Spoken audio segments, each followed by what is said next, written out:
I went to a quarry in McKini, Texas, and I will never go back there again after what happened. The first time I went, it was already sketchy. My friends Josh, Miles, and I had seen some YouTube videos of people cliff jumping there, and since it was only about half an hour away, we decided to try it. Miles was 17, I was 16, and both of us could drive, so we figured it would be an adventure. When we arrived, the place gave off an unsettling vibe right away. A dirt road looped around the quarry, with some run-down white metal buildings on one side and a tall fence on the other that surrounded the rock path leading in. As we drove in Miles's Jeep, we passed multiple signs saying, "No trespassing," "Warning, blasting zone," and even one that read, "Trespassers will be shot on sight." Being in Texas, that wasn't just an empty threat, it's legal there. Still, we parked near an old gravel lot by an abandoned building and decided to walk in. While walking, a truck passed us. The driver looked right at us with a blank expression but didn't stop. That alone was unnerving, but since nothing happened, we assumed we'd be fine. We climbed over the fence and reached the water. At the first cliff spot, we saw a massive snake swimming near the surface, which put us on edge, but we kept moving and found a higher ledge about 35 feet tall. After checking the depth, we jumped for about an hour and had fun. Then we decided to head toward an even bigger cliff at the far end of the quarry. That's when a black Hummer stopped nearby.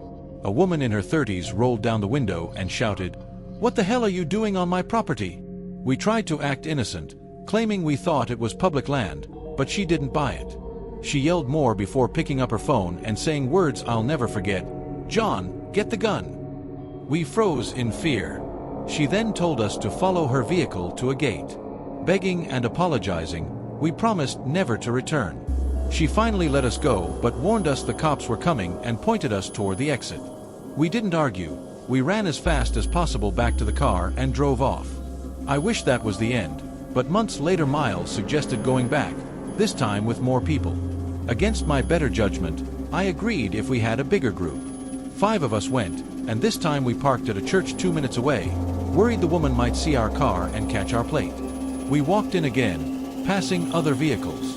At one point, a guy in his 20s stopped to warn us about a black Hummer.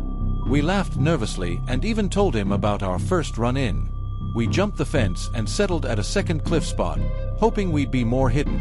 After an hour of swimming and jumping, a silver van pulled up at the dirt road about 25 yards away. It wasn't the Hummer, but it made us uneasy. We started gathering our stuff, preparing to leave if things went bad. At first, the van just sat there behind some trees. Then 2 deafening gunshots exploded nearby. Panic set in immediately. The exit was far, 300 yards total, with about 125 yards just to reach the main dirt road. I ran first with my friend Aiden close behind, and more gunshots cracked through the air, at least 8 in total. I glanced back but never saw the shooter. We sprinted toward the fence, scrambled over it, and finally made it to the dirt road. By pure luck, the guy who had warned us earlier was driving his white truck along the road. We waved him down frantically and begged for a ride. He let us in and drove us off the property. When we got back to our car, we didn't waste a second. We piled in and left for good. None of us has ever been back, and I know I never will.